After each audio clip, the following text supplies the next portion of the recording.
The HOA Showdown, a farmer's revenge. It was a crisp autumn morning on my 40-acre farm just outside Willow Creek, Indiana, when I found her gleaming BMW SUV parked right in front of my combine harvester, blocking the only path to my cornfield during peak harvest. I'd asked her nicely twice before stop treating my private road like her parking lot. She'd laughed, waved me off, and said, "It's just a farm, not Fort Knox." So, I hooked her car to my Massey Ferguson, dragged it into the muddy cornrows with Johnny Cash blaring from my radio, and left it there, tires sinking into the dirt. The neighbors watched, phones out, jaws dropped. But that was just the start. The real fireworks came when she learned who I was and what I could do. My name's Henry Caldwell, and I've worked this land for 25 years. It's not a side gig. It's my blood, my livelihood, my peace. Trouble brewed when the new HOA subdivision, Pine Hollow Estates, sprouted up along my eastern fence. I expected quiet families, maybe some hobby gardeners. Instead, I got Laura Bennett. Laura strutted around like she owned the county, always in yoga gear, barking into her earpiece, clutching a binder full of HOA rules. She introduced herself by demanding I remove my unsightly barbed wire fence. I told her, politely, it was my property, and she could save her complaints for her book club. I thought that settled it. I was wrong. That Tuesday, I opened my barn and froze. Laura's BMW was parked dead center in front of my combine, bumper kissing the blade. This wasn't a public street, it was my gravel drive, marked with a private property sign nailed to a post. I left a note. "Please don't park here. This is private land. Henry, 555-0123. I figured she'd get the hint. 15 minutes later, I heard shouting. Laura stood by her car, my note crumpled in her fist, glaring like I'd keyed her paint. "You don't own this road, farmer," she snapped. I pointed to the property line etched in stone nearby. She didn't look, just tore the note and peeled out, spraying gravel. The next morning, she was back, this time with flair. Her BMW sat in the same spot, surrounded by orange traffic cones and a dashboard sign reading Official HOA Vehicle, Temporary Parking. I nearly laughed. I called Pine Hollow's HOA office and learned Laura had just been named acting president. They said she was reviewing shared access routes. I told them my land wasn't shared. The clerk's response? "A week, good luck." My patience was thinning, but I tried one last time. I waved at Laura, who was pruning roses by her fence, and asked her to move. She smirked. "I'm busy. Deal with it." She sauntered inside, slamming. By Thursday, I was done. A truck was coming for my corn, and Laura's BMW blocked the way again. No cones, no sign, just defiance. I climbed into my Massey Ferguson, looped a chain through her car's tow hitch, and pulled. As her SUV slid into the muddy field, my neighbor Walt emerged with a beer, chuckling. "She's gonna lose it." He was right. By the time I parked her car 150 feet out, dust trailing, half the block was filming. I left it there and went inside. When Laura returned, her scream could have cracked glass.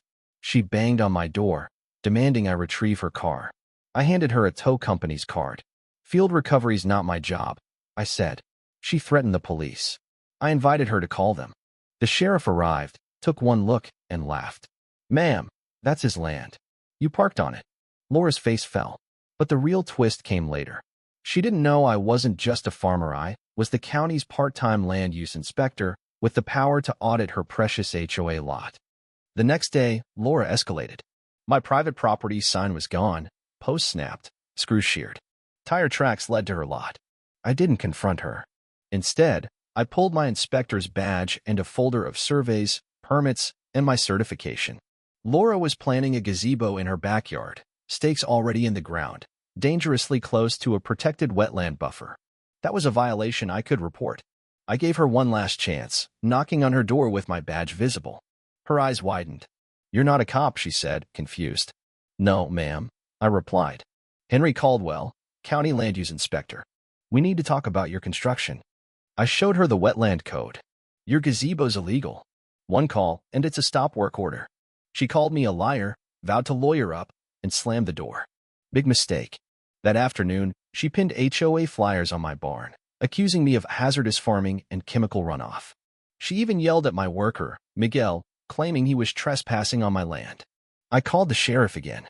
Deputy Carson, a friend, took photos of the flyers, and issued Laura a trespassing warning. He mentioned other neighbors' complaints about HOA doghouse dispute, a mailbox color feud. Then the county got involved.